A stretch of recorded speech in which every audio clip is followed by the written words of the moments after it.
Bengal safe Murshidabad জেলায় ফার্নিচারের জগতে এক পরিচিত ও প্রতিষ্ঠিত নাম। Bengal safe ৫৭ বিবিসেন road, Baharampur, Murshidabad. আমজনতা উন্নয়ন পার্টির ডাকে জমায়েত ও ডেপুটেশন।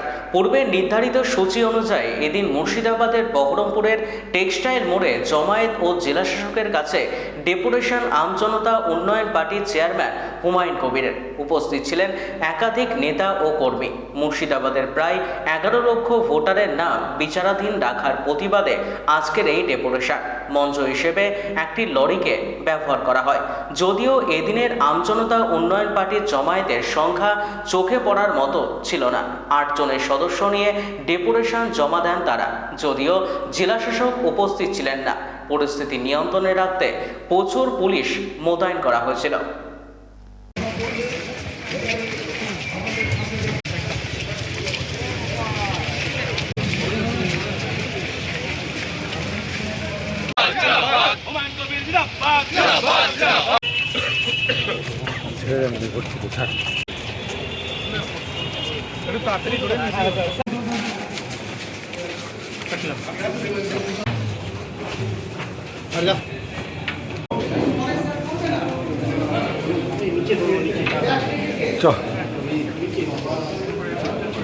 ডেপুটেশনে আমাদের জেলা শাসকের কাছে ডেপুটেশন। জেলা শাসক ওই যে ১১ লক্ষ মুর্শিদাবাদের নাম যেটা বিচারাধীন আছে, ১০০ জন বিচারক এই মুর্শিদাবাদ জেলা নিয়ে প্রতিদিন যেটা ভেরিফিকেশন বা কারা জেনুইন ভোটার তাদের নাম এইভাবে বিচারাধীন রাখা আছে, তার কাজে উনিও ব্যস্ত আছেন।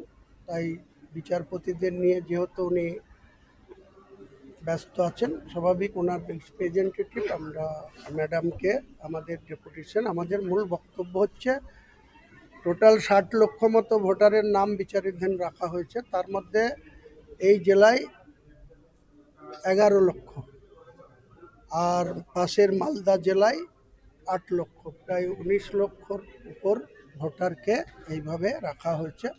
আমাদের মূল বক্তব্য হচ্ছে এইসব ভোটারদের নাম, গতকাল সুপ্রিম কোর্ট বলেছে যে যাদের নাম ঠিকঠাক করে আবার পুনরায় ফাইনাল লিস্টে অ্যাডিশনাল হবে বা যোগ হবে, তারপরে যারা থাকবে, যাদের এটা পেপারস ওয়ার্ক ঠিক থাকবে না বা জুডিশিয়াল থেকে যেটা ঠিক মনে করবে না, তাদের জন্য ট্রাইব্যুনালে যেতে হবে। ওনারা সুপ্রিম কোর্ট থেকে কলকাতা হাইকোর্টের বিচারপতি, প্রধান বিচারপতির নেতৃত্বে একটা ট্রাইব্যুনাল গঠন করা হবে।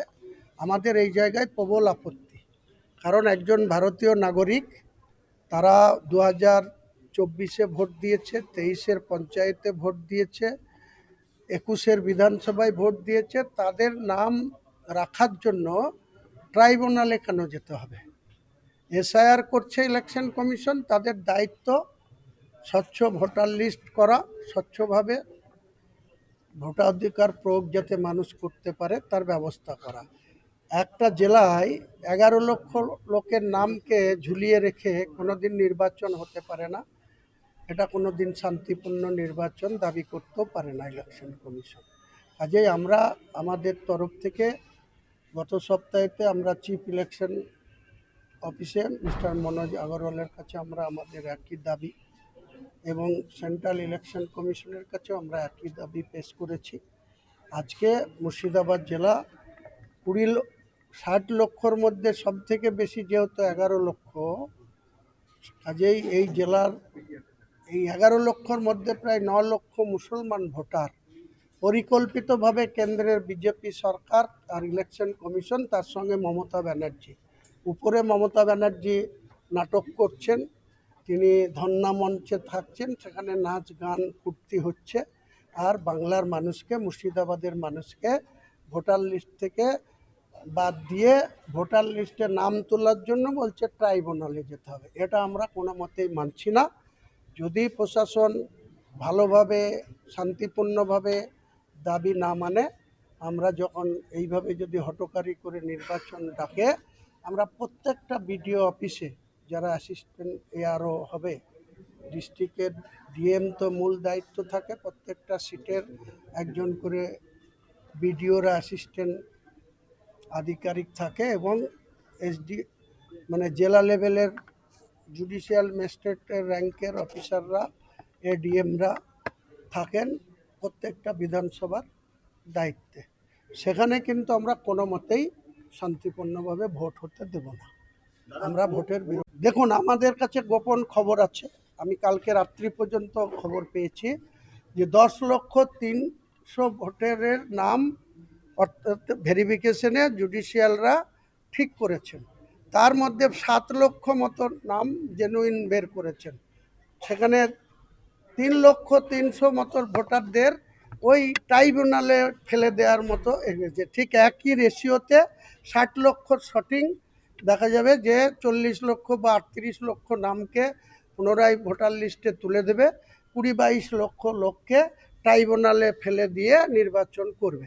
আমরা কিন্তু এর বিরুদ্ধে সুপ্রিম কোর্টও যাব এবং এখানে রাস্তায় নেমে আমরা কিন্তু এই প্রশাসনের বিরুদ্ধে আমরা ধর্ণা দেব বা বিরোধিতা করব। বেঙ্গল সেফ মুর্শিদাবাদ জেলায় ফার্নিচারের জগতে এক পরিচিত ও প্রতিষ্ঠিত নাম। Bengal safe 57 বিবিসেন road, Baharampur, Murshidabad.